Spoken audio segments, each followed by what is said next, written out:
Luke chapter 4, atong basohon ang verse 16 nga to sa verse 21. Dayon mubas ko verse 18 lang sa Basaya. Aron mag-save time gamay. Later we'll read a little bit more. Pero ang text verse karon verse 18. Magsugot ta sa verse 16. Kuna na sa amen? Tanamaning dugpalew para sa pagbasa pulong sa Diyos.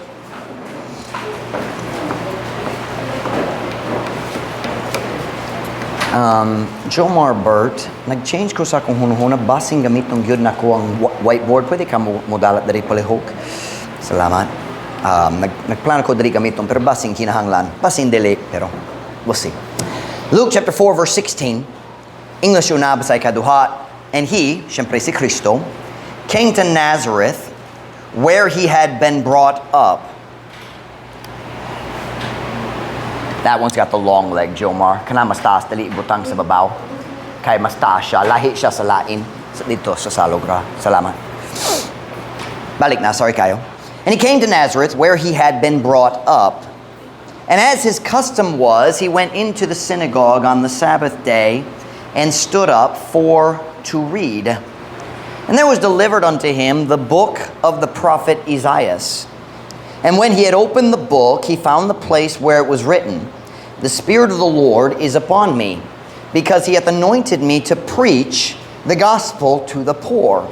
He hath sent me to heal the brokenhearted, to preach deliverance to the captives, and recovering of sight to the blind, to set at liberty them that are bruised, to preach the acceptable year of the Lord." And he closed the book, and he gave it again to the minister, and sat down. And the eyes of all them that were in the synagogue were fastened on him. And he began to say unto them, "This day is this scripture fulfilled in your ears." Paso na kong verse 18 lang sa Basaya, kay kanang akong text verse karon. Si Kristo diri nagbasa gikan sa Isaiah 61, sa verse 1 and I think 2. Ang Espiritu sa Ginoo aniya kanako. Tungod kay siya midihog kanako sa pagwali sa maayong balita ngadto sa mga kabos. Siya mipadala kanako sa pag-ayo sa mga masulubon ug kasing-kasing. Sa pagwali sa kagawasan ngadto sa mga dinakpan ug sa pagpahibalik sa pananaw ngadto sa mga buta. Sa pagpahigawas kanila nga nanga bunog. Siyempre, ang pulong nanga bunog, nagpasabot, dali isara. Kung isara na bunog, pero nanga bunog, plural man. Tell them my message is that last line, to set at liberty them that are bruised. Sa pagpahigawas kanila nga nanga bunog. Unsay pasabot niya na? Magampo na ta, dayon kamo makalingkod para sa mensahe karong buntag. Nay Father, would you please bless the message right now? Ginoo palihog tabangi ko. Mga ko Ginoo, ikaw mohatag kanako sa imong gahom para sa pagwali sa imong pulong karong buntag. Lord, I pray God you'd meet with us in a special way. Please, dear God, fill me, empower me, push me aside, God, and just speak to the hearts of the people. Lord God, please use me now. We love you, Lord. Pray in Jesus' name. Amen. Pwede ka mo maglingkod. Halos akong tibok mensahe gisula sa Basaya karon sama sa Sunday School ganiya. So daghang basahon nako kay para na ako mas klaro gyud kung ako magsubay-subay. Pero tanaw na to. Ang mga bersikulo nga atong gibasa karong buntag nagikan sa sinugdanang gyud sa ministry ni Jesus Kristo. Kung nainumdum ka sa or kung nagtuon ka gamay sa kinabuhi ni Kristo, kabalo ka sa first 30 years na sayang kinabuhi, sa unang 30 katuig sayang kinabuhi, si Jesus nagkinabuhi pretty much priyo-priyo ni bisang kinsang laing bata nga nagdako, nagtubo diha sa balay sa Uskapanday. Siyempre, na uska dakong kalihinan, bisan siya natintalan, wag yun siya nakasala, kay siya nga anak sa Diyos. Nakasabot niya na. What I'm talking about this morning is diha sayang pagkinabuhi, priyo-priyo siya sa lain mga tao niya ng panahon na. Kung naay silingan kang kinsang papang panday, ang paagi nga si Kristo nagdakop, murag priyo-priyo niya na. Niato, murag na siya, nagskwela siya diha sa sinagoga, uban sa laing bata, basing gituluan siya dito sa balay. We know he learned how to read. Tungod sa dako na siya, nagtuon na siya daan sa tibok Old Testament, balik-balik, na siya, can I use the word, na siya kupot sa kamatuoran sa Old Testament? Can I use it that way? He had a grip on the Old Testament truth nga naglabaw ni bisang kinsay lain niya ng panahon na. But as far as ang yang adlaw nga kinabuhi, he grew up pretty much priyo sa mga lain bata niya ng panahon na. Wala siya nagsugod gayud sa iyang buluhato na lang sa Ginoo hangtod 30 years old nagyud siya. Sa diyang nagpabaptismo na siya, kana nga decision, kana nga baptismo nagmarka sa iyang pagbalhing gikan sa iyang kinabuhi nga uskapanday nga to sa iyang kinabuhi nga manluluwas sa kalibutan. Until that time, nagaandam siya. He was studying, he was preparing, but he didn't start his ministry hangtod 30 years old na siya. Does that make sense to everybody? He was God, but he lived like a man. Walay sala. Pero nagkinabuhi siya sama kanato kay nga naman. Aron dilita makareklamo kaniya, wala ka nakasabot siya. Nakasabot yun siya. Natintalan siya sama kanato. Apan, wala siya'y sala. Wala bisan usa. Pero sa diyang nagpabaptismo siya, si Kristo, let's read the verse. Go with me to Luke. Let me see here. Where am I here? Matthew chapter 3. And verse 16, atong gibasa ganiya sa, did we read this earlier? I believe we did in Sunday school. Matthew chapter 3, verse 16. Hangtod ni init nga adlaw, si Kristo wala naghimo sa milagro, wala siya nagpakita sa what's the word I'm looking for? Ilhanan? Can I use the word ilhanan? Wala siya naghatag og sign, timaan basin, nga siya nga anak sa Diyos. Wala miracles, ang Diyos nga mahan since his birth. Now, when at the time of the birth, na bituon, o ang mga anghel niya bot, pero suka niya nga panahon, ang Diyos nga mahan was naghula-hula lang. There wasn't a lot happening. Dayon, human sa baptismo ni Kristo, tanaw kung sa naitabo. Matthew 3 verse 16, kung nana sa amen. And Jesus, when he was baptized, went up straightway out of the water, and lo, the heavens were opened unto him. And he saw the Spirit of God descending like a dove and lighting upon him. And lo, a voice from heaven saying, This is my beloved Son, in whom I am well pleased. Na ipagpahayag sa Diyos nga mahan dito sa langit. Unsa ang gisulti? Let me read verse 17 sa Basaya. Og tanawa, sa katingo, gikan sa langit nga nagiingon, kini ang akong pinalangga nga anak, kang kinsa akong nahimuot pag-ayo. Kana nga panghitabo nagmarka sa sinugdanan gayud sa ministry ni Jesus Kristo ang iyang tulog ka tuwig nga tawhanong buluhaton diri sa kalibutan. Human sa iyang baptismo, si Jesus gigiyaan sa balang espiritu ngadto sa kamingawan. The Bible says, aron matintalan si Jesus sa yawa. Once again, kinahanglan siya mag-experience sa tanan kalisod nga kita mag-atubang nining kinabuhiya. Kaya nga naman, wala na'y alibay. He knows. He is God, pero nagkinabuhi siya sama sa tao. Wala gyud siya nagpadaplan sa iyang pagka-Diyos. Sa diyan na tao siya, Diyos kihapon. Sa diyan namatay siya, Diyos kihapon. Sa diyan nabanhaw siya, Diyos kihapon. Pero nagkinabuhi siya sama sa tao. Napuno siya sa balang espiritu. Gipagahom siya, pinagi sa balang espiritu. Aron natay panag-ingnan para sa atong kinabuhi. Ang Biblia nagyon na to, human niya ng 40 days, nagpuasa siya, wala nagkaon, wala nag-inom, 40 days dito sa kamingawan. Nibalik siya ngadto sa Galilee, nga napuno o gipagahom sa balang espiritu. Turn with me to Luke chapter 4 verse 14. We started in Luke 4. Magatras ta gamay ngadto sa verse 14. Luke chapter 4 verse 14. Sa una nagsugot ta verse 16. Let's look at verse 14 and 15. Luke chapter 4 verse 14 and 15. Kunana say amen. And Jesus returned in the power of the Holy Spirit. Nga naman si Kristo nanginahanglan sa gahom sa balang espiritu because he was living like a man.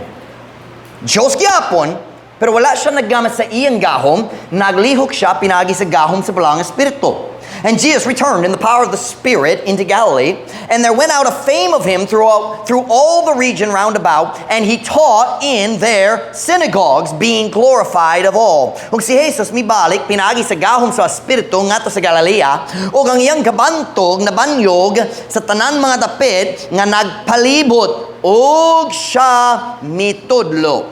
Diya sa ilang mga sinagoga nga gihimaya, meaning siya gihimaya sa tanan. So karon nakita na to ang sinugdanan gayud sa ministry ni Kristo, nagbalik, nagpabaptismo siya, kana nagpakita sa sinugdanan sa iyang ministry dayon na panahon sa pagsulay dito sa kamingawan nga ang yawat nagtintal kaniya, syempre siya nagbuntog sa tanan, dayon nibalik siya nga naigahom sa balang espiritu. By the way, you will never experience the power of the Holy Spirit until you faced and conquer temptation in your personal life. Dili gayud ka use word sinati. Makasinati, makaangkon sa gahom sa balang espiritu. Hangtod ka mo atubang sa lisod nga panahon sa pagtintal ug mabuntog na. Basta lang ikaw ang mabuntog sa sala, dili gyud ka mag-experience sa gahom sa balang espiritu para sa iyang buluhaton. But that's not the message this morning. Balik na ta karon sa atong teksto karong buntag. Nini nga story nga atong gibasa, si Jesus mibalik na sa lungsod sa Nazareth. Diin siya nagdako. Nainumdum mo si Kristo na tao sa asa. Sa siya na tao? Bethlehem. Dayon si Herod naglaraw, nagplano nga mupatay niya. Ang Diyos nagpasidaan ni Joseph. Dayon sila naglayas nga to si Egypt. You remember that? Sa diyang sila mibalik gikan sa Egypto, wala sila nibalik sa Bethlehem, nibalik sila sa Nazareth. So sukad sa iyang murag 3, 4, 5, wala ta kabalo, pila ka tuig or pila ka bulan na nasya dito sa Egypt, pero murag 2 years old kapin siya, sa diya sila naglayas, so basin 3 or 4 years old siya, nibalik sila sa Nazareth. So sukad sa iyang pinakagamay nga pagkabata, can I say that? Pinakagamay nga pagkabata, his smallest childhood time, si Kristo nagdako, nagatubo diha sa Nazareth. Nini nga story, si Kristo nagsugod siyang ministry sa lain-lain lungsod, lain-lain syudad sa Galilea, dayon ni balik siya sa iyang kaugalingong dapit, Nazareth manggod. Dito sa Nazareth, misulod siya sa synagogue o nagtindog aron mubasa sa Biblia ngadto sa katawhan. Kana ang ilang paagi niya ng panahon na kung naitaw kabalo og basa, makasulod siya og makabasa, makatudlo. So nagsulod siya og nagtindog na og sila mihatag kaniya sa book sa Isaiah para na kung murag kana ang iyang gihangyo. Go back with me if you would to Luke 4 verse 17. Luke 4 verse 17. Kunana sa amen. And there was delivered unto him the book of the prophet Isaiah. Siyempre, sa English, Isaiah. Sa New Testament, gigamit ang pulong Isaiah instead of Isaiah. And when he had opened the book, he found the place where it was written, "The Spirit of the Lord is upon me." Ako naghisko ganiya. Kini ang Isaiah 61 verse 1. "The Spirit of the Lord is upon me, because he hath anointed me to preach the gospel to the poor.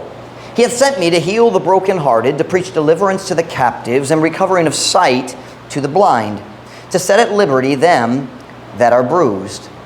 Bisaya, verse 17, "Ug dihay gitugyan nga to kaniya nga basahon ni propeta Isaias. Ug sa dihang siya nakaabli na sa basahon, siya nakakaplag sa dapit diin kini nahisulat, ang Espiritu sa Ginoo aniya kanako. Tungod kay siya midihog kanako sa pagwali sa mayong balita ngadto sa mga kabos. Siya mipadala kanako sa pag-ayo sa mga masulubon o kasing-kasing, sa pagwali sa kagawasan ngadto sa mga dinakpan, o sa pagpahibalik sa pananaw ngadto sa mga buta, sa pagpahigawas kanila nga nanga bunog." Kanang kung mamatiktan ninyo, kanang katapusan pulungan, to set at liberty them that are bruised. Sa pagpahigawas kanila nga nanga bunog. Unsay pasabot niya na? Ang tanan, lain niyang gihiskot, klaro man. Pero ang katapusan, medyo makalibog. So, unsa yung gisulti? Si Jesus nagsulti. Mianhi siya dari sa kalibutan. Una, aron muwali sa mayong balita sa kaluwasan nga sa mga pobre. Nga naman iyang gisulti nga sa mga pobre. Sa ato pa, ang kaluwasan nga iyang gitanyag alang sa tanan tao. Dili para sa mga dato lang, siya niyanhi por alang sa mga pobre. Naghisko siya niyana, aron klaro, kini alang sa tanan. Dayon, nagpadayon siya, miabot siya, aron mo paayo sa mga buwak na kasing-kasing. Kanaang mga taong nabuntog sa mga kasakitan nining kalibutan na kitang tanan mag-experience niya na usahay. Dayon, yung gisulti miyanhi siya, aron muhatag og kalingkawasan nga to sa mga binihag, mga dinakpa ng pulong gigamit dere. Kanaang mga taong nalitag, pinaagi sa gahom sa sala. Dayon, yung gisulti nga siya, miabot, aron muhatag og pananaw, tinuod, siya may hatag og tinuod, true sight, pero dali nagpasabot ang pagpanabot, sight to understand. Ang tao nga dali makasabot sa kamatuoran sa Biblia, gitawag buta. And I believe that's what he's talking about. Siya may abot, aron mo hatag og pagpanabot, mag-enlighten sa mga tao. Kailangan mga tao gilimbungan, pinagi sa mga bakak sa yawa og ubang tao. Dayon sa katapusang gayon, yang gisulti. Niyanhi ko dari aron sa pagpahigawas kanila nga nabunog or nangabunog. What does that mean? Nga naman ikaw kinahanglan muhatag og kagawasan ngadto sa tao nga nabunog. Why klaro para kanato? Just ang atong natro nga hunahuna, wala nay klaro. Kung magkapara sa uban, wala nay klaro. Dayon, mas malibog na ta kung atong basahon ang Isaiah 61. Kanang kapitulo nga gibasa ni Jesus. O kung ikaw mo basa, mo kita na'y diferensya. Tanaw nga to ang Isaiah 61. Let's go look at it. Isaiah 61.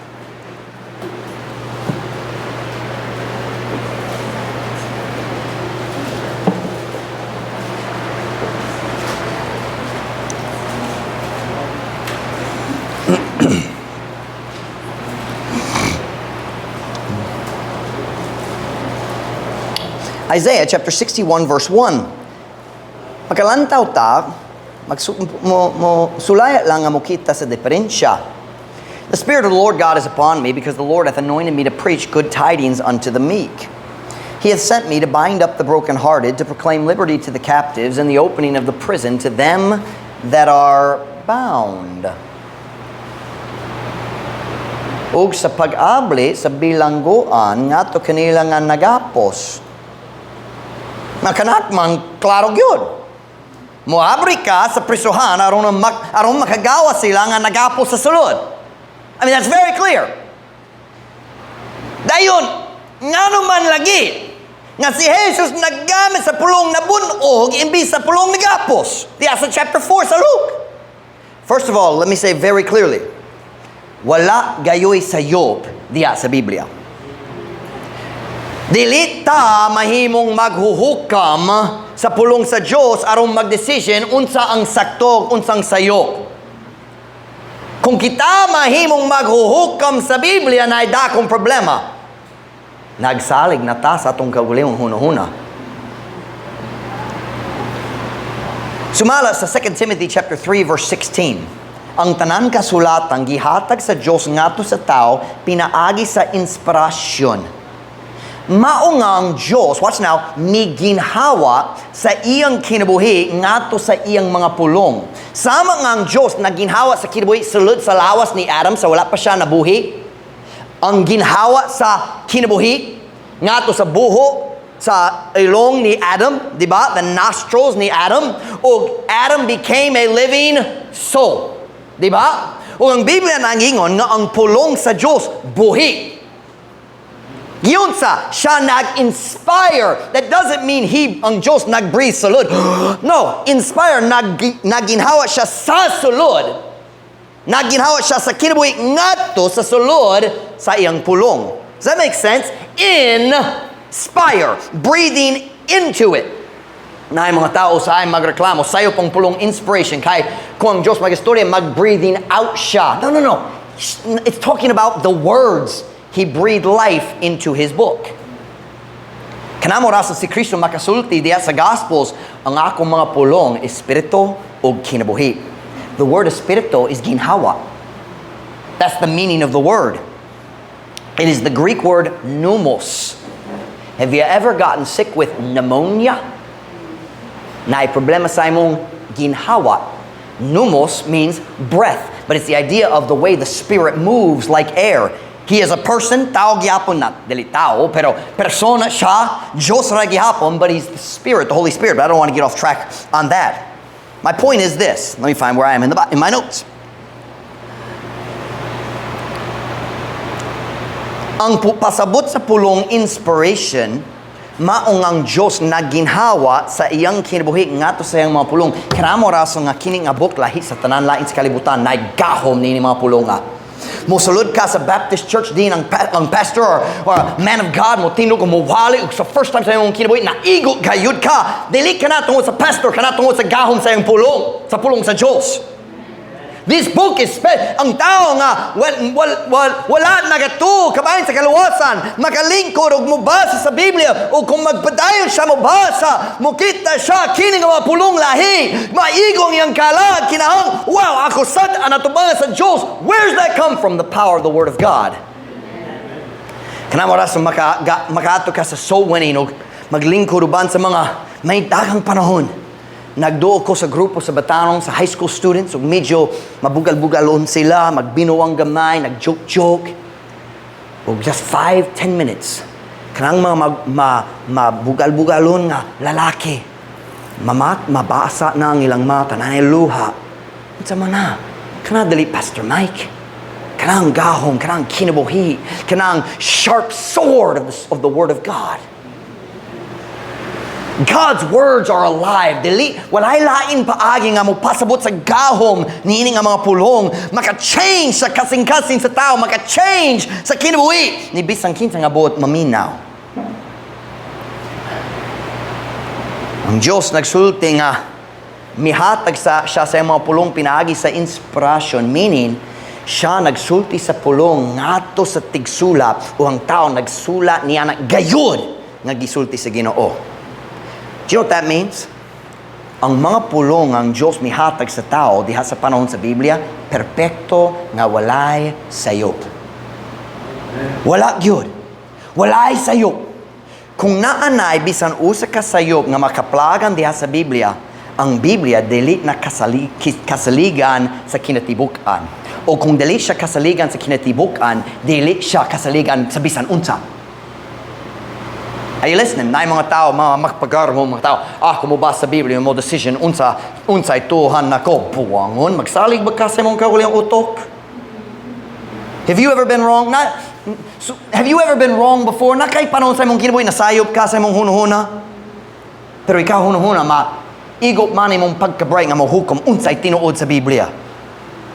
Sorry, one word lang, pagkabuwang, pagkamapagarbuhon. Sa mga tao, ganan mahimong maghuhukam sa pulong sa Diyos. Sa dihang ang Diyos, mihatag siyang mga pulong sa tao, iyang pulong perpekto man. Dayon, siya misaad kanato sa Psalm 12 verse 6 and 7. Nga siya ang mupalungtad sa iyang perpekto nga mga pulong hangtod sa kahangturan. Huna-huna kadyot uban kanako. Stay with me.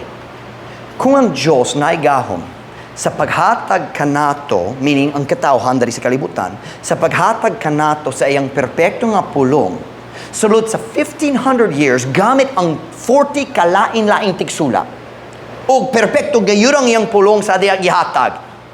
Kung tinuod ka na, dili ba kini makatarunganon, reasonable, magsubay sa saktong hunuhuna, makatarunganon, nga siya makapalungtad niyana nga perpekto nga pulong hangtod karon alang kanato? Kadaghang sa tao nga nagato nga ang Diyos mihatag sa iyang pulong nga perpekto, pero dili sila mo to nga ang Diyos nagpreserve sa iyang mga perpekto nga pulong alang kanato. Why klaro? Unsay klase sa imong Diyos nga naningkamog gyud siya 1,500 years aron muhatag sa perpekto nga pulong niya nga to sa tao. Dayon wala siya nagbantay ug nawala na. Kita kinahanglan maghukom unsang sakto kay syempre na mga tao tigsula nagkopya-kopya na sa ilay sayop. No. Ang Dios nagsaad, ako ang mobantay sa akong pulong. Why klaro ka nga klase sa hunahuna? Kung ang Diyos na gahom sa perpektong paghatag sa iyang pulong, gamit ang mga masalaypon nga mga tao. Say, well, syempre, Pastor Mike, ang tao masayop. Pero kung ang Diyos nagbantay, makakorrect siya. Kung mutulog ka sa iyong anak, o magbantay sa iyong anak, nagsulat siya sa iyong homework. Kung magsulat siya sa letter nga baliktad, sa iyong buhaton, ayaw na, erase na, palaa na. I learned that word this morning. Pwede gamiton, palaa? I learned that in my Bible reading this morning sa Bisaya. Palaa. Papasa. Palaa ka na. Sulata balik. Kung ikaw makahimo niya na sa imong mga anak, nga naman ang Diyos tali makahimo niya na sa mga taon nagkopya sa pulong sa Diyos. Nga naman kita magduda sa iyong perfecto ang iyang diha sa original manuscripts. Wala taon nakakita sa original manuscripts. Ang tao mo sulti, kanak nga verse, 1 John 5:7. Wala mang good diha sa original. Please explain to me how you know that. Yun sa lagi, ikaw mahibalo. Wala ka nakakita sa original. Ang Diyos ang mubantay sa iyang pulong. Let me finish. I interrupted myself kaya na-excited ko. Kung ang Diyos na igahom sa perpektong paghatag sa iyang pulong, gamit ang mga masalaypon ng mga tao, naapod siya igahom sa pagpalungtad sa iyang perpektong pulong, gamit ang masalaypon ng mga tao. That is the doctrine of inspiration and preservation. O ang tanan tao nga ganan mag-change sa pulong sa Diyos, sila ganan maghimo sa ilang kaugalingon ang tigbantay sa perpekto nga pulong sa Diyos. And God says, that's my job. Let's read it. Let's go to Psalm 12, verse 6 and 7. Kinang pinakaklarong verse sa Biblia, actually, duha ka verses, kabahin sa pag-preserve sa Diyos sa iyang kaugalingon mga pulong alang sa tanan kaliwatan hangtod sa kantoran. We could look at many other verses, but we'll just look at one. What I'm trying to say is, kung kita sa duha ka bersikulong sa Biblia nga murag magsupak sa usag-usa, dili kinahanglan ta magduda sa pulong sa Dios, kinahanglan magduda sa atong kaugalingong utok. Amen.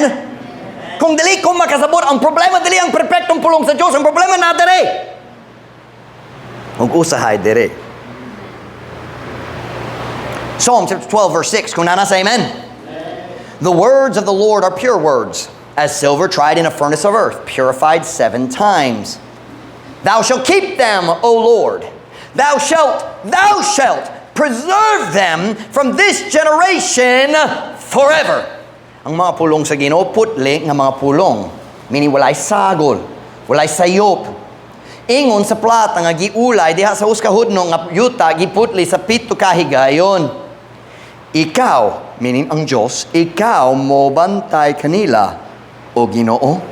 Ikaw mo palungtad kanila, gikan niini nga kaliwatan sa kahangturan. Sa dihang ang Diyos, listen to me very carefully. Sa dihang ang Diyos, mihatag sa iyang pulong ngato sa tao, wala siya mihatag kanila sa responsibilidad sa pagbantay, sa pagkaputli sa iyang pulong. Ang Diyos mismo nag-angkon niya ng responsibilidad sa iyang kaugalingon. Kung mawala manggayon ang perpekto nga pulong sa Diyos, o kita mo sa dili na kasaligan ng pulong sa Diyos kay naidaghang changes, kung kanamay tabog, dili na pure Word of God, ang Diyos man ang nasayop, kay siya ang nag-ako nga mubantay kanila. Sabi niyo ang pulong nag-ako, meaning nag-volunteer, ako maghimo. Kanang pasabot, nag-ako. Kung kita, naidagang tao mo sulti, wala na perfecto nga pulong sa Diyos, kinahanglan rata magtuon lang sa mga daan nga scripts o manuscripts o magkumpara aron kita makabana-bana unsang tinuod pulong sa Diyos. Kung tinuod ka na, baka ko ng Diyos o nasayop gyud siya kay siya ang nagbantay sa iyang pulong. Ayaw maminaw sa mga tao magduda sa pulong sa Diyos. Nagyapon dere.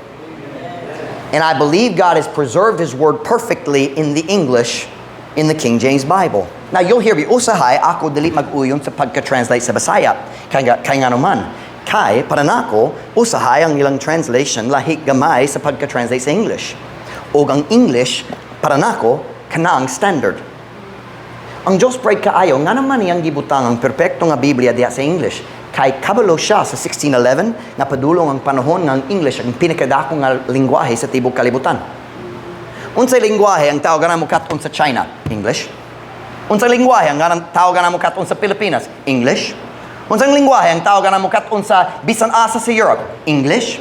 Unsang lingwahe ang mga tao ganang mo katon dito sa Africa? English. India, English.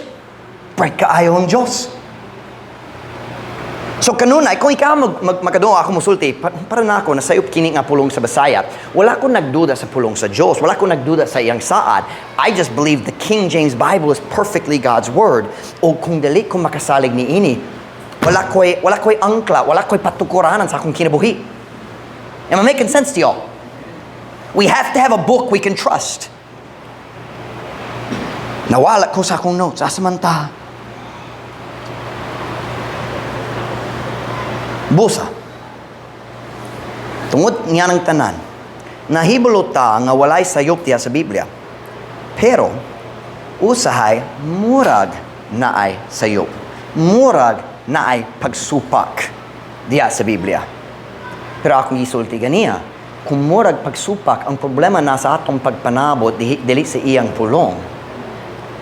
So, susihan na to, karon buntag magsusita nining duha ka bersikulo ha. Aron kita makabana-bana nga naman ang Dios nagamit sa pulong nagapos dere ug nabunog dere. Basi ma-surprise ka ang tubag simple kayo. Let me just say again. Siyempre, dilita mo to aron mo decision, aron mo hukam kung sakto ang Biblia o dili. Motoon ta aron ang Diyos makagiya kanato ngato sa simple nga kamatuoran ni ining mga bersikulo ha. So in Isaiah, makita na to ang pulong nagapos. The opening of the prison to them that are bound. Sa pag-abli sa bilangguan ngato kanila nga nagapos. In Luke, Jesus used the word bruised to set at liberty them that are bruised. Sa pagpahigawas kanila nga bunog. Unsaon na to pagpasiguli nining duha ka bersikulo ha. Kinsa nakasabot sa pulong pagpasiguli? Meaning na murag kontra, right? Like ang si Jesus Kristo nagpasiguli kanato ngato sa Dios nga amahan pinagi siyang sakripisyo diha sa cross. It is to bring together mag-ayo sa relasyon taliwala sa duha ka tawo nga sa una kontra. So kining duha ka bersikulo murag kontra. So unsa na to unsa na to nga sayo ko unsaon na to pagpasiguli nining duha ka bersikulo ha. Sa kamatuoran simple kayo. Are you ready? Dugay na sa akong kinabuhi mo bas ko niya na wala pa kong nakasabot. Pero dali yun kung mabalaka kung dali kong makasabot tungod kabalo ko sa saktong panahon ang balang espiritu mo tudlot na ko kung unsa akong kinahanglan mahibaloan. Makasali ko sa Ginoo. So how do we reconcile these two verses? Are you ready? It is so simple. Ready? Chains cause bruises.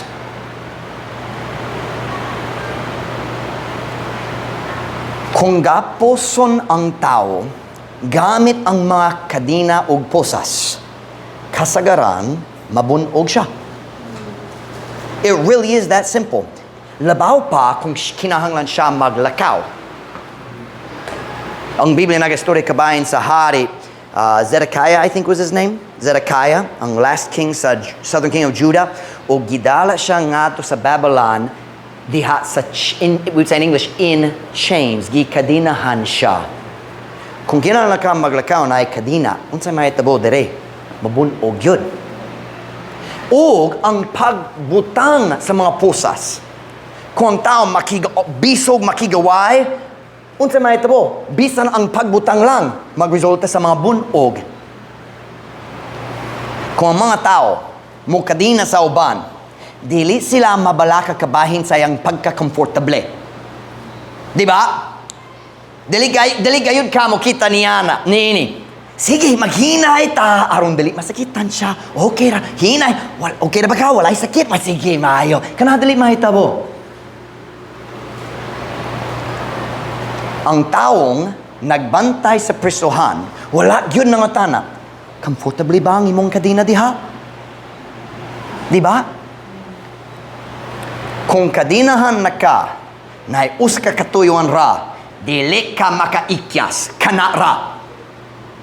So here's a question. Can I prove what I'm talking about from the Bible? I think I can. Diha sa Psalm 105 verse 17, ug nailain-lain pod, pero maglantaw ta.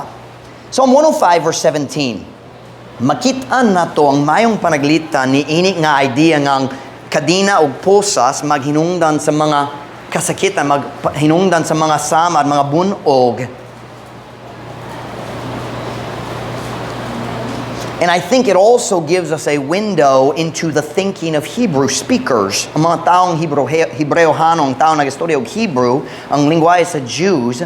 You understand, sometimes words in our languages na ay kalabutan sa lain pulong diya sa itong pagsabot. Diba? Paraglitan. Kinsa kabalo sa pulong tipid? Ano sa'yo pasabot sa pulong tipid? Doesn't it mean barato? Does it mean like frugal? What does tipid mean? Tagalog ba? Okay, nalimot ko. Unsay, okay. Kabalo ta sa pulong kuripot, di ba? Kuripot. Kuripot sa English, stingy. Delete mo hatag kay dalo. Di ba? Delete mo gasto kay medyo kuripot siya. Nagdala ko sa kananak nga to sa Ruby's Bake Shop. Kinsa na inom sa Ruby's Bake Shop? Wala na sila dito. Kay butol sila. Ang tagiya, ang laki, I think tagiya siya. Kay kasagara na babae lang nag-work dito, pero na lalaki sa sulod niya ng panahon na. Ug ako nagiyon sa akong mga anak, pwede ka mo mapili, tagsa-tagsa, matagusan ninyo, makapili usa. O ang lalaki nagiyon ako, isa ra, kuripot.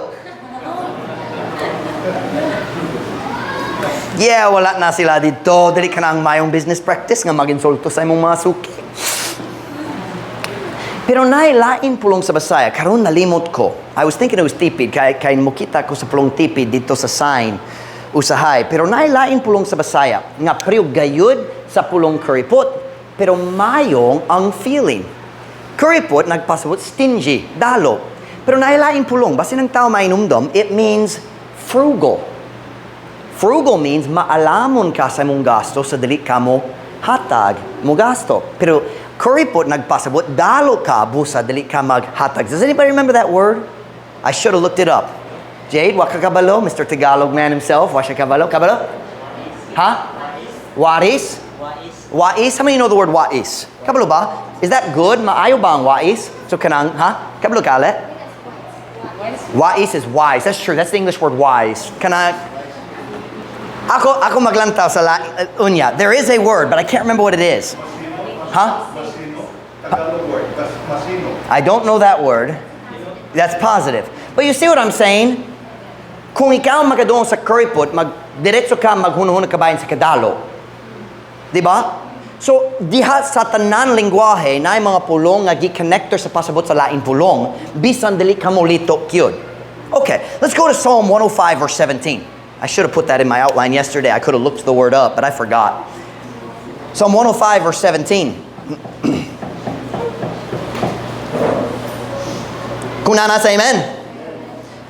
Dali na story kabayan ni Joseph sa diya gibaligya siya nga to sa Ehipto nga uska servant uska ulipon sulugoon. Here we go.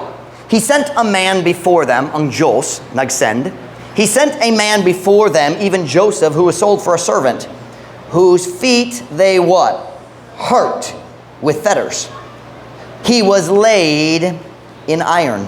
Siya may padala og uska tao, una kanila bisan si Jose kinsa gibaligya ingon sa uska sulugoon ang yang mga igsoon ang nagbaligya kaniya. Kang kinsang mga tiil ilang gipasakitan pinaagi sa mga posas. Unsang common nga kasakit nga magikan sa posas, bunog. Usahay samad pod, pero common ang bunog. Siya gipahigda diha sa puthaw.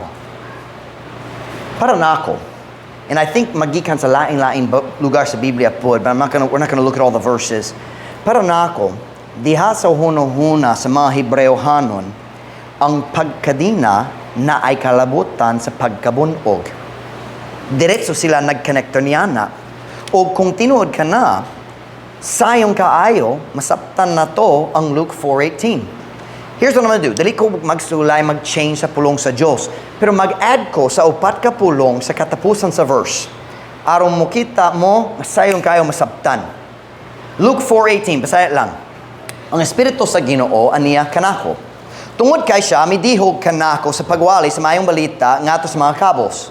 Siya mipadala kanako sa pag-ayo sa mga masulubon o kasing-kasing, sa pagwali sa kagawasan ngadto sa mga dinakpan o sa pagpahibalik sa pananaw ngadto sa mga buta, sa pagpahigawas kanila nga nangabunog pinaagi sa mga kadina. Dili ba klaro kung mag-add ta forwards lang? O klarong tibuok kung naay tao sa prisohan niya ng panahon na nagapos gyud siya gamit ang kadina. Ug unsay na itabo sa taong gikadinahan nabunog. So sa ilang hunahuna dili kinahanglan mo hisgot sa kadina kay klaro man nasa prisohan naibunog nagapos siya. Klaro. So kinang pangutana karong buntag. Ngano man si Jesus na kinahanglan ta mainumdum siya ang Dios. Ang Dios maka-adjust sa pulong kung ganahan siya aron mag-emphasize sa laing kamatuoran. Usahay ang Biblia nagsulti sa kamatuoran sa uska verse, dahil sa laing verse mag-change gamay sa pulong. Dali sayop ka na, kanang decision sa Ginoo kabahin sa iyang mga pulong. Kita walay katungod nga mag-change sa iyang pulong, pero ang Diyos ay katungod. Sa New Testament, lahi gamay ang pagka-translate kaysa Old Testament, kana ang katungod sa Diyos. Nga naman si Kristo naggamit sa pulong nangabunog, imbis sa pulong nagapos, nga mas klaro sa atong English ug Bisaya nga hunahuna. Kinang kamatuoran sa mensahe. Kung nagingon ninyo, task kayong introduction, mubok kayong ang application. Niabot na task application. Nga naman si Kristo naggamit sa pulong bunog. Are you ready? Tungod kay usahay ang konang Diyos muhatag kanato og kagawasan og tangtangon na ang atong mga pusas gikan sa atong miagi. Usahay human nga natangtang na ang pusas og nag-ikyas na ka sa imong daan na andan nga naghimo sa kadaot sa imong kinabuhi. Usahay kung tangtangon na ang pusas, ang bunog na aragi hapon. Dili diretso ayohon ang bunog tungod na kuha ang pusas. Are you listening to me? Ang mga sakit gikan sa imong miaging mga sayop sa wala pa ka naluwas or samtang naglayo ka, nag-backslide ka, ang mga sayop sa imong miagi bisan nag-ikyas na ka, nagasugod ka og sunod ni Kristo. Kana nga daan nga bunog, dili diretso mawala. Ang mga kasakitan sa imong kasing-kasing, magpabilin usahay. Now listen to me now. Kinit man ang mensahe karong buntag, kabalo ko ng uban ninyo na bunog gihapon tungod sa mga gapos sa imong miagi. Base ng uban nga bunog nagikan sa sayop sa uban og murag nailaing nga nagikan sa imong kaugaling o mga sayop. Og bisan nagasulay ka og sunod ni Jesus karon, ang imong daang mga bunog nagngulngul pa gihapon. Are you listening to me this morning? Si Jesus mianhi aron mopahigawas kanila nga nangabunog. Nakasabot siya ng kasakit dili diretso mahanaw. Tiya sa panahon na ikaw mag-decision mo sunod ni Kristo. Kanang kumusulti kaninyo karong buntag nga basing naglisod sa daan nga pagngulngol diya sa imong kasing-kasing tungod sa mga sayop sa imong daan kinabuhi. Kanang kumusulti nimo karong buntag, minapalihog. Pohon-pohon. Kanang mga bunog maulian na. Dili magngulngol hangtod sa kanturan kung magpadayon ka mosunod ni Kristo. Dili permanente ang kasakit nga imong giagwanta karon. Ang adlaw mo abot nga ang pagngulngol sa imong kasing-kasing mahanaw kung dili ka mubalik sa imong daan kadina. Ang pinaka-common nga pagtintal gamiton sa yawa diha sa panahon sa kasakit ug kalisod mao kini. Masayon ra nga mubalik na lang sa imong daan kinabuhi. Nakadungog ba kaniya nga bakak? Nakadungog ba? Siya mo dul ni mo maghonghong diya sa imong dulunggan. Dili pa masayang nga mubalik lang. Paminaw na ko. Namakak siya ni mo. Ang butang nga iyang gitanyag. Masap niyo tanyag? Mag-offer nga mohatag? Offer tanyag? Ang butang nga iyang gitanyag kanimo mao ang daan kadina lang nga nagbunog nimo sa una. Pero dali gyud ta mo to sa bakak sa yawa. Oh yeah, tinuod, masayon akong daan kinabuhi kay sa karon. Tanawon, ako'y bunog sa akong kamon. Asa ka na nagikan? Gikan sa kadina ng yawa nag-offer kanimo karon.